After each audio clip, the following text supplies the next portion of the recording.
Sri Ramayana, Chapter 4, The Trial of Strength.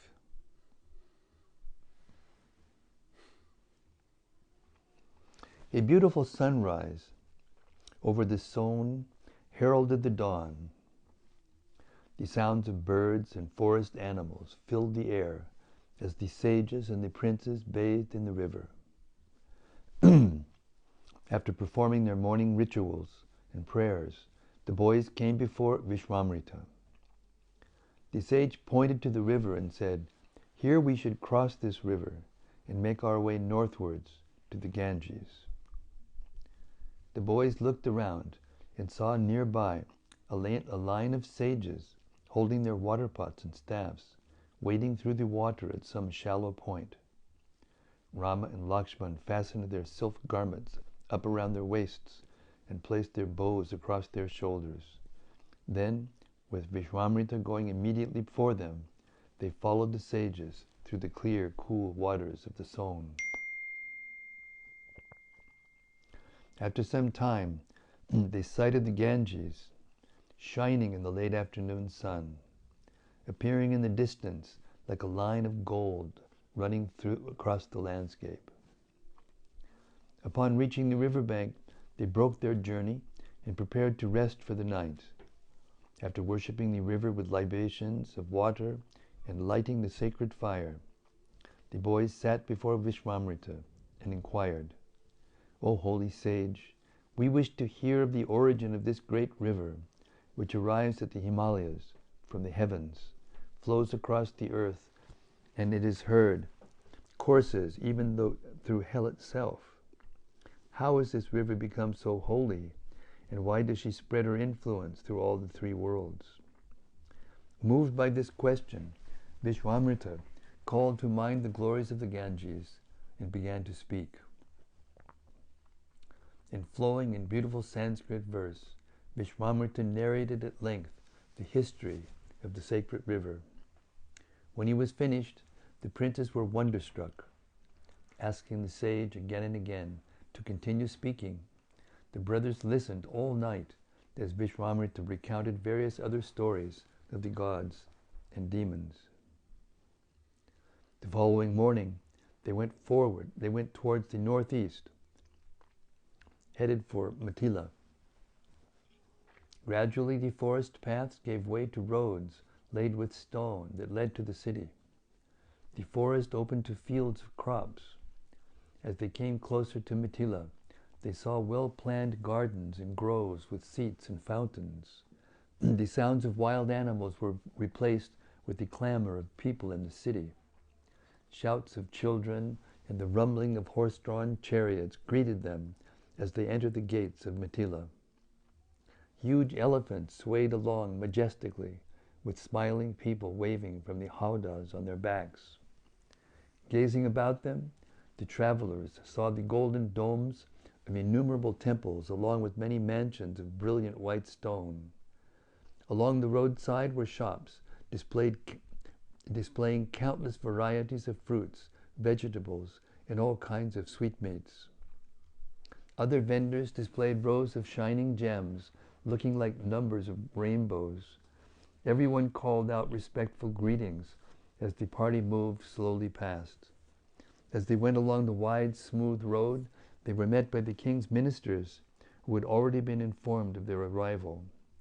Headed by Vishwamrita and the princes, the party was led along the main highway to Janaka's palace.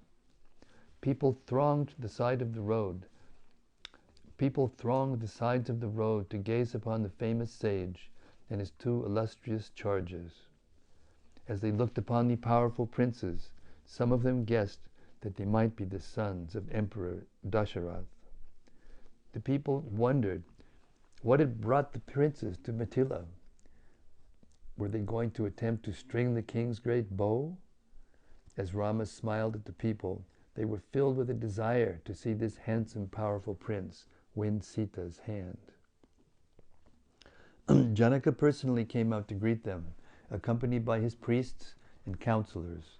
He immediately fell at Vishwamrita's feet and had him brought into the palace, where he offered him and the two princes golden seats.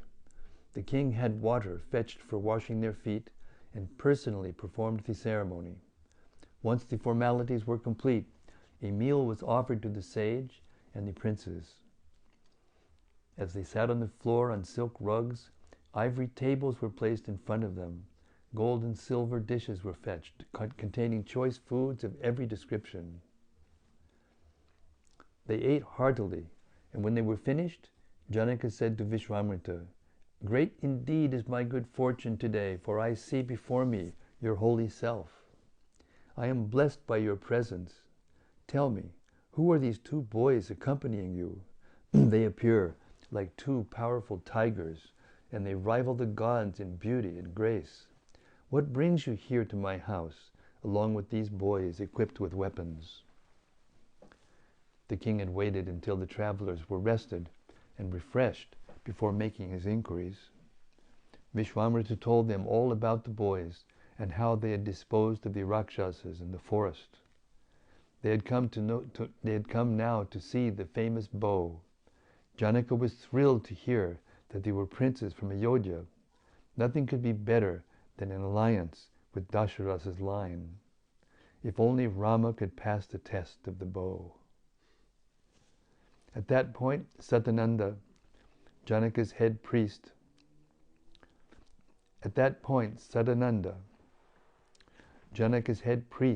spoke to the princes.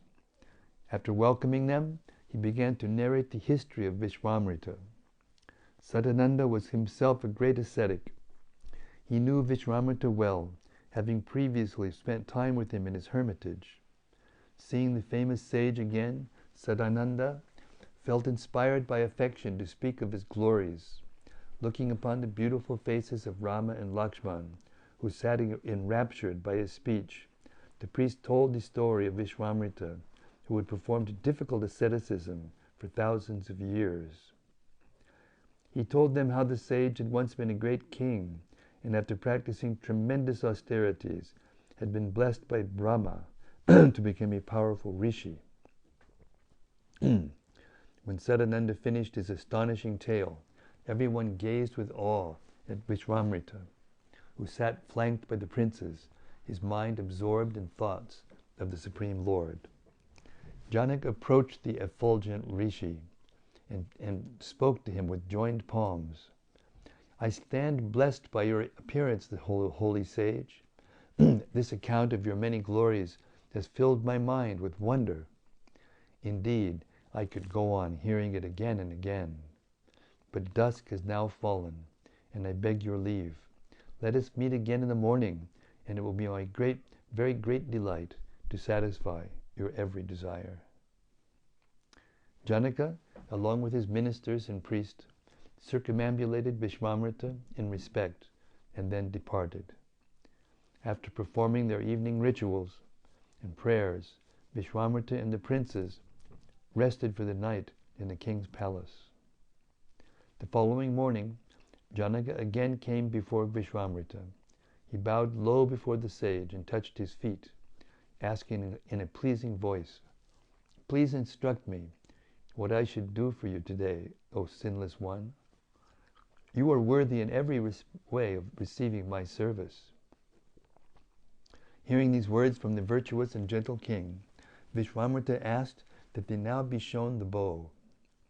Janaka assented, but before taking them to see the bow, he described its history. Long past, in a former age, the bow had belonged to Shiva. That deity had become angry with the other gods when they had denied him a share of the sacrificial offerings made by the sages. Shiva had threatened them with the bow, saying, "I shall now sever your worshipable heads from your bodies.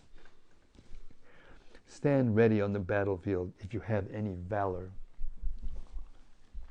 But the gods relented and quickly worshipped the infuriated Shiva. They managed to appease him, whereupon he gave the bow to them. The famous bow was then given by the gods to Janaka's ancestor, Devavrata, after he had fought for them in a battle against the demons. It had since been kept in the king's family, being worshipped as if it were Shiva himself. Janaka continued speaking to the sage and the princes, who listened with great curiosity. Once I was performing a sacrifice to please the gods in order to get a worthy successor in my line. As the sacrificial ground was being prepared with a golden plowshare, a wonderful child appeared from out of the earth itself. This female child, who became known by the name of Sita, grew up in my palace as my daughter. Her beauty is matchless. I have raised her with love and will give her in marriage to whoever can show exceptional prowess. Various rulers and princes have approached me and sued for her hand. Seeing these princes, I set a standard for winning Sita, saying, whosoever can hold and string the mighty bow of Shiva will win this princess. Many proud kings thought they would easily bend the bow. However, coming before the bow, they were soon shorn of their valor and pride. They were hardly able to move the bow even slightly, far less lift and string it. Angry at their failure, numerous kings together besieged Masila for 1 full year.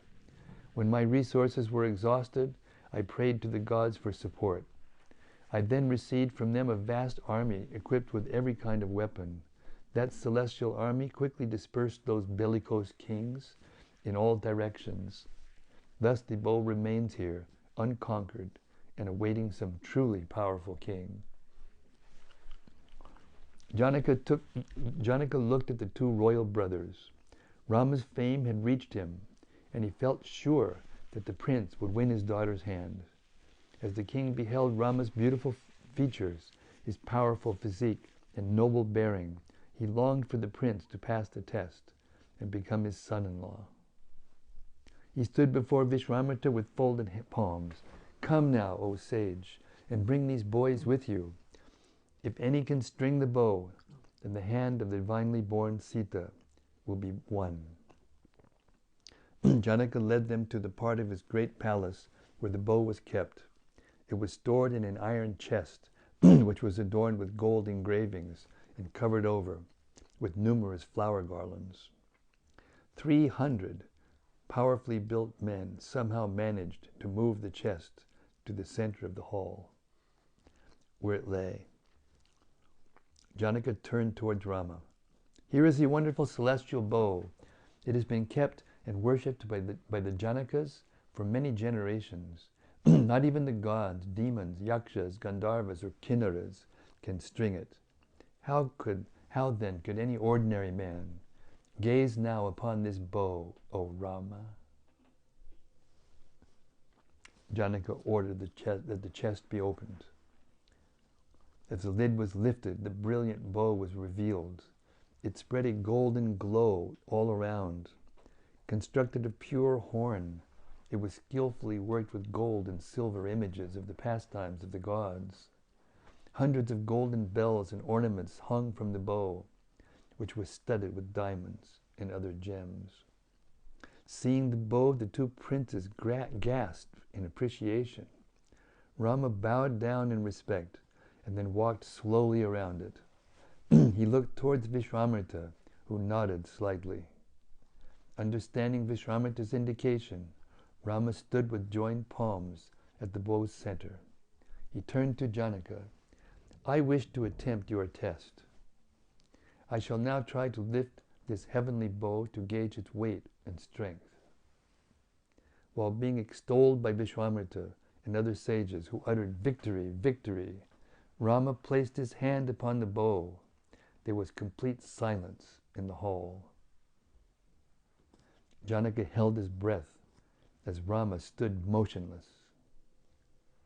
Vishwamitra, knowing the extent of Rama's power, smiled slightly. In the balcony of the hall stood Sita. She looked at Rama, feeling a natural attraction for the prince. Until then, she had never been interested in any of her suitors, although the most powerful kings from all around the world had come there. To the gentle Sita, they were all arrogant and overly proud of themselves. Sita was deeply religious. All her life, she had prayed that Vishnu might become her husband. As she watched Rama approach the bow, she felt great love. She felt her love for the Lord. As she watched Rama approach the bow, she felt her love for the Lord being awakened. Was this Vishnu himself? Becoming absorbed in her loving sentiment, Sita felt anxiety. Would Rama string the bow and become her husband? She held the matrimonial garland with trembling hands. Suddenly, Rama seized the bow by its middle part and raised it high above his head.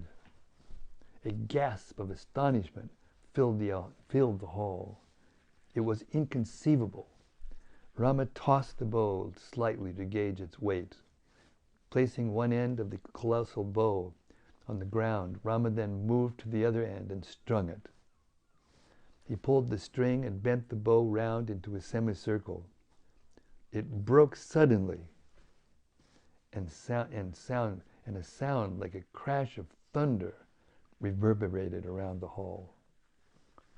The earth shook as if there were an earthquake. The earth shook as if there were an earthquake. Everyone was stunned and rendered senseless for some moments. Janaka was amazed. He turned to Vishwamitra. I have now witnessed Rama's strength. His achievement is incredible.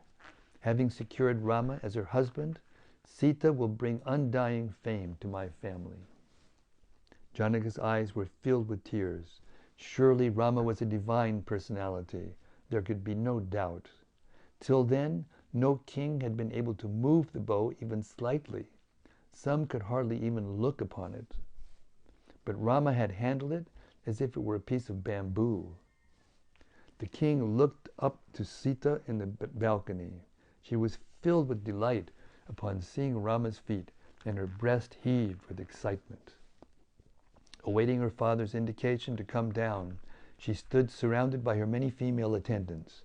Janaka turned to speak to Rama, who stood peacefully, having replaced the broken bow in its chest. I shall now fulfill my pledge to give Sita's hand to whoever could string this bow. Sita is dearer to me than my own life, but I gladly offer her to you. Sita came down from the balcony with a garland of golden flowers in her hands and stood by her father. She was resplendent in a silk sari of deep maroon, a necklace of pearls shining on her breast, and as she walked, her golden anklets tinkled, and her diamond earrings swung to and fro.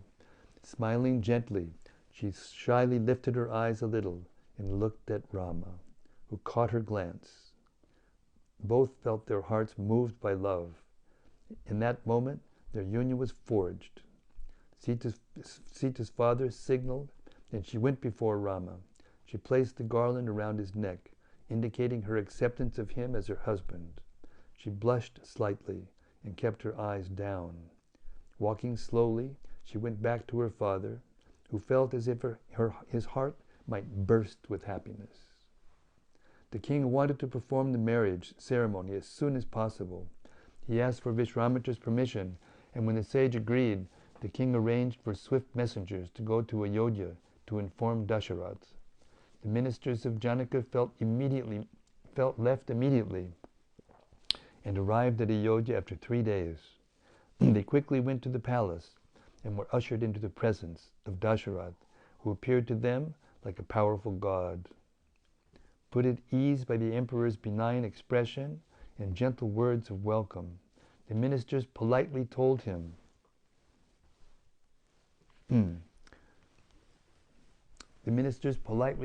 of the events in Mithila. The emperor was delighted to hear the submission of Janaka's envoys.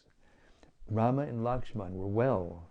They had conquered over the demons, and more than that, Rama had now won the beautiful Sita for his bride.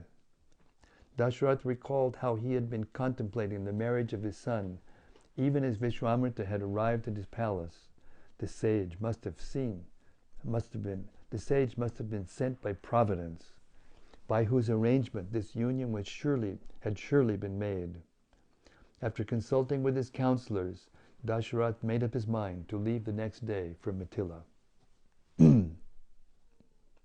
Taking with him his ministers and preceded by a party of priests, Dasharath went the next morning towards Mithila, with his army marching close behind. They arrived after 5 days. Dasharath approached Janaka, who graciously received the abundant riches brought as gifts. Janaka embraced the emperor, and the two old friends sat together discussing the wedding. Janaka told Dasharath how Sita had appeared from the earth. He also told him of a prophecy he had heard. Once the celestial seer Narada informed him that Sita is Vishnu's eternal consort, and that one day, and he would one day become her husband in this world. I thus devised a test which would only be possible for Vishnu to pass. Your son has now passed that difficult test, and must therefore be Sita's eternal husband. Dasharath was again astonished to hear of Rama's divinity. He still found it hard to believe, having raised Rama as his child. He looked at his son. He looked at the son, who stood before him modestly, with bowed head and folded palms. Dasharath was overpowered by love. His loving sentiments overcame any thoughts of Rama's divinity. The emperor looked again at Janaka and said, I approve this marriage in every way. Perform the ceremony under the guidance of learned Brahmins. O king, the success of a gift depends upon the way it is given. Therefore be sure that all the necessary rites are properly observed without loss of time. Dasharath wanted to ensure that the marriage ceremony was performed carefully, according to scriptural codes. He did not want any ill fortune created by the neglect of sacred rituals. Such errors would blight the marriage and create future difficulties for the couple. Janaka issued instructions to his ministers and then sat with Dasharath in his great palace hall. Both of them listened as Vasishta recited Rama's family lineage. After hearing of Rama's ancestry, beginning with the sun god, Janaka recited Sita's genealogy, describing his own ancestry, which began with Brahma. When Janaka finished, Vishwamitra spoke. He suggested that Sita's sister Urmila wed Rama's brother Lakshman. The sage also advised that Janaka's brother Kushadwaj allow his 2 daughters to marry Bharat and Shatrughna. Then there could be one ceremony for all 4 marriages. Rising from his seat with joy, Janaka said, Let it be so. Again and again he fell prostrate before Vishwamitra and said, I am ever your servant.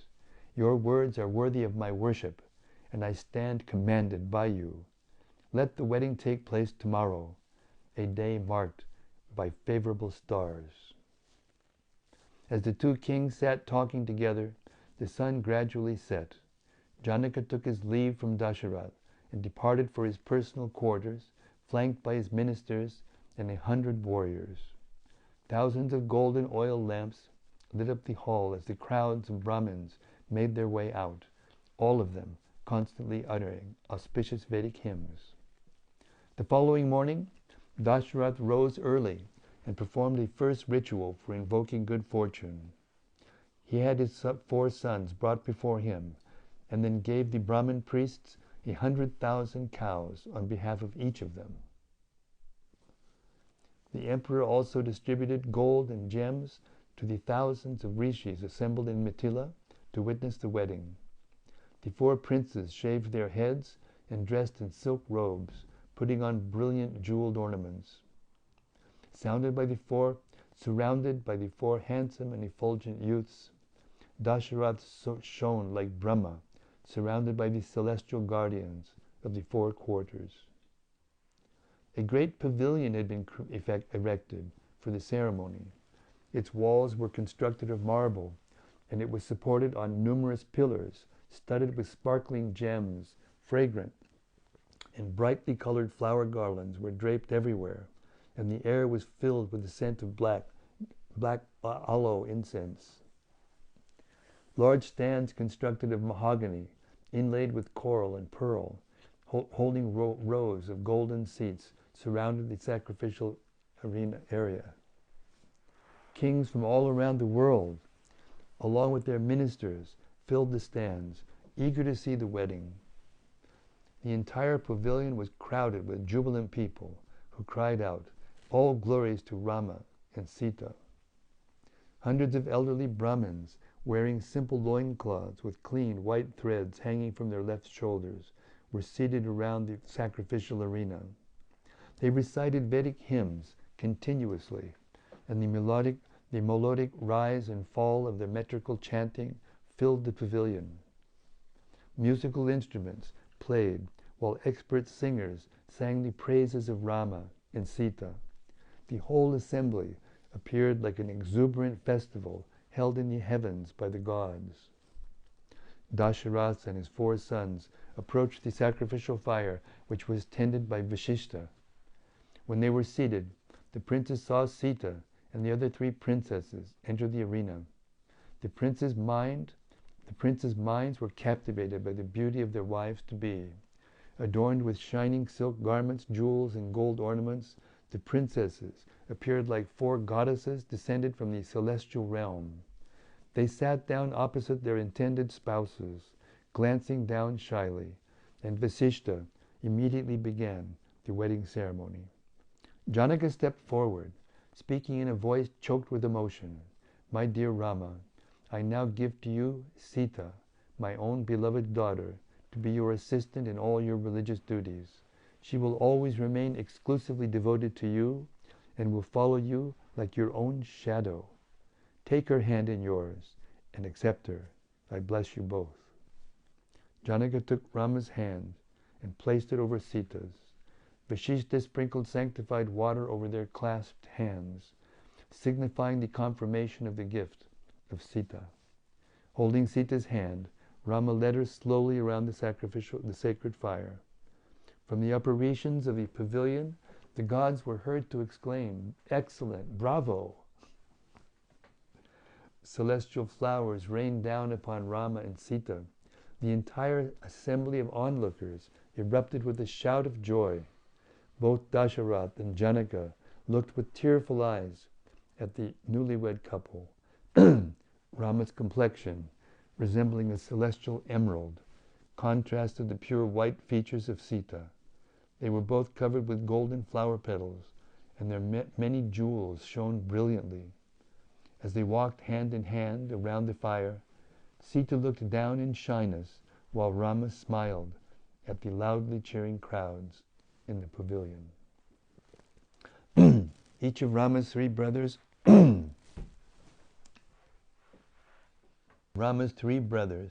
one after another, in order of their seniority, took the hand of one of the other 3 princesses. Lakshman was united with Urmila, Bharat with Mandavi, and Shatrughna with Shrutakirti. The 3 effulgent princes, holding their brides' hands, went around the sacred fire along with Janaka and the many sages. Cries of happiness filled the pavilion. While the gods played their celestial drums, bevies of apsaras danced and Gandharvas sang. The sages recited Vedic texts, and the blast of conch shells was heard everywhere. All those present in the assembly were lost in ecstasy.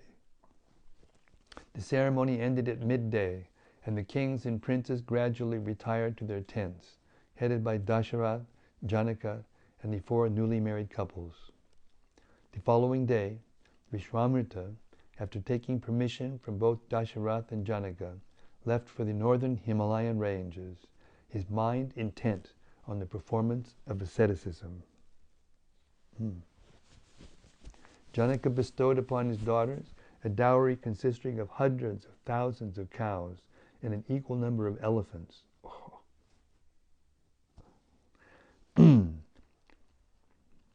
Janaka bestowed upon his daughters a dowry consisting of hundreds of thousands of cows and an equal number of elephants, horses, chariots, and foot soldiers. The king, whose wealth was virtually unlimited, gave away millions of pieces of silken and cotton textiles. tens of thousands of hand-woven carpets, heaps of gold, silver, and jewels, and hundreds of richly adorned maids for each of the brides.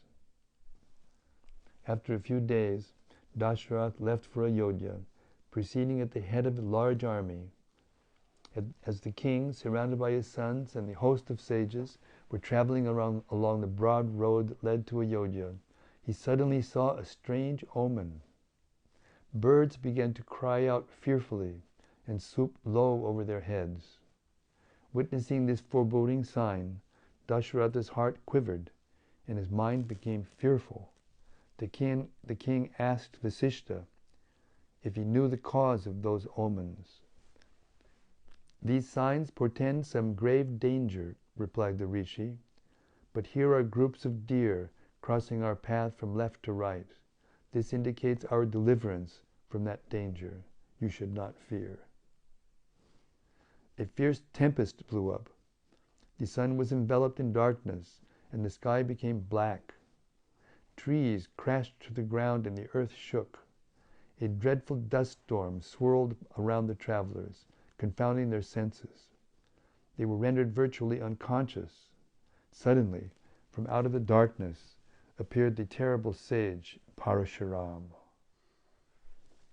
He was dressed in tiger skins and had matted locks coiled at the crown of his head. Dasharath and his followers immediately recognized him. Although a Brahmin, Parashuram was famous for his prowess as a fighter. In former ages, he had single-handedly overcome the world's warriors, annihilating them by the millions. The sage had become enraged when his father was killed by warrior kings, and he wreaked an awful vengeance. He had ranged the globe, massacring the entire warrior class. Now he stood before Dasharath, holding a battle axe in one hand, and in the other a fierce arrow, which resembled a streak of lightning. He was as tall as two men, and he had upon his shoulder a great bow. Appearing as irresistible as the fire of universal destruction, he blocked the path like an impassable mountain. The sages in Dasharath's party quickly gathered together.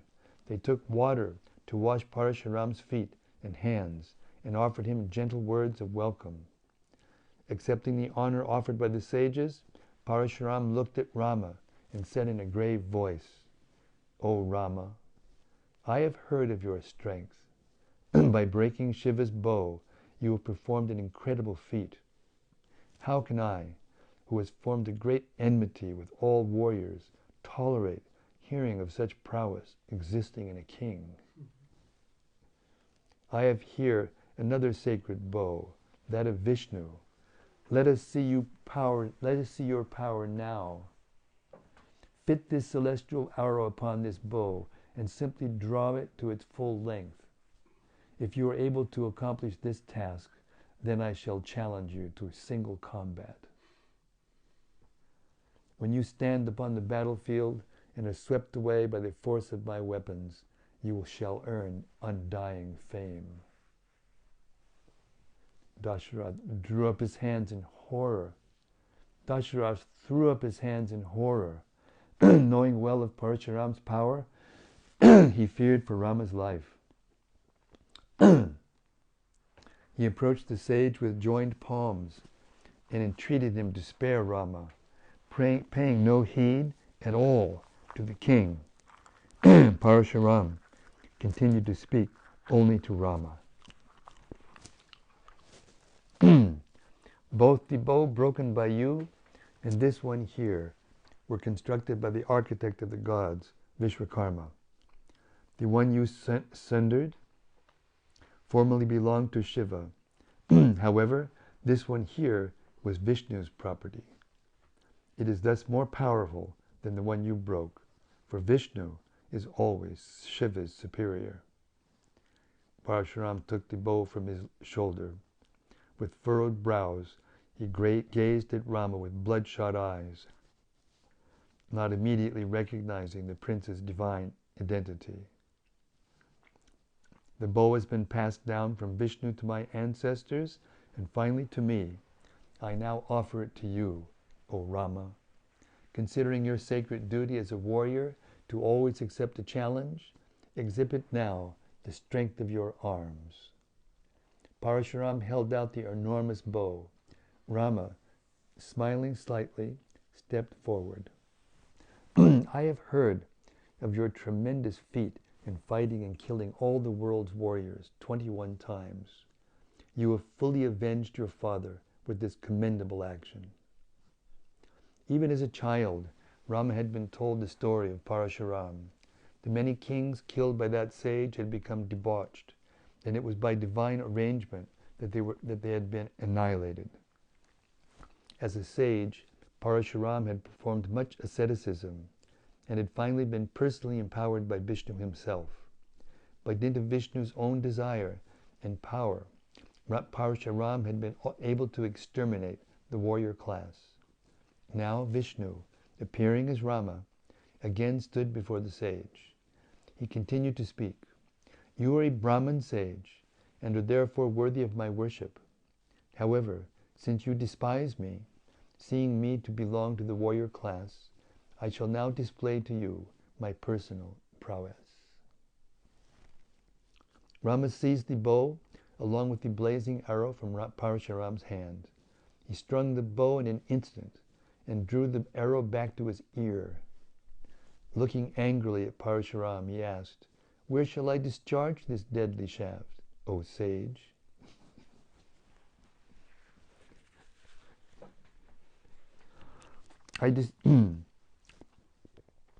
Looking angrily at Parashuram, he asked, "Where shall I discharge this deadly shaft, O sage? As you are my superior, I dare not aim it at you."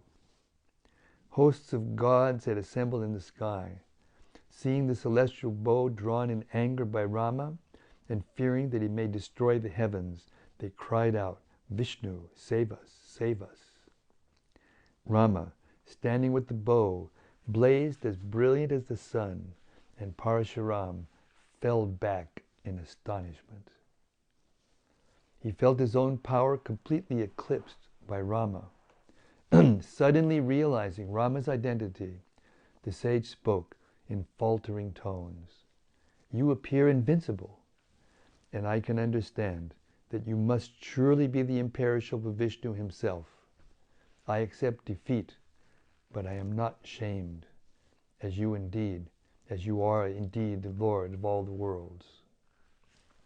Parashuram recalled how Vishnu had long ago said he would come again to take back the divine energy he had given to the sage. The warrior sage folded his palms and said, "O Rama, O all-powerful one, you have already divested me of my power and my pride. Please release this arrow upon my desires for heavenly pleasures, and thereby burn them all to ashes. I wish only to serve you. With all my material aspirations destroyed by you, I shall be fit to become your eternal servant. This is my deepest desire." Parashuram bowed low before Rama, who then fired the fearful shaft. The sage immediately vanished along with the arrow. Then Varuna, the god of the waters, appeared and Rama gave him the celestial bow to keep on behalf of the gods.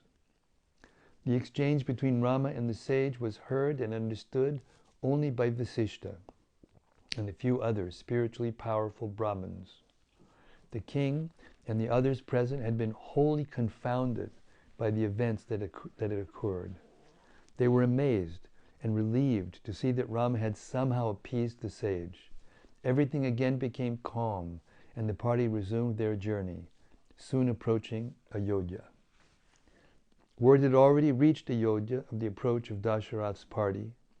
Thousands of Brahmins and citizens had come miles out of the city to greet them. Thousands of Brahmins and citizens had come some miles out of the city to greet them. They stood along with the wide roads, throwing rice grains and fresh green leaves in front of Dasharatha. Seated aboard his chariot, the emperor and his sons waved at the people. They moved slowly through the crowds and entered the city in state. It was decorated with flags and festoons, and strewn all over with flowers. Trumpet fanfares sounded, and joyous people thronged around the king's party as it went slowly along the main thoroughfare. Dasharatha entered his own white marble palace, which resembled Mount Himavat. He was greeted by his wives, who had organized a ceremonious reception for their sons and new daughters-in-law. After the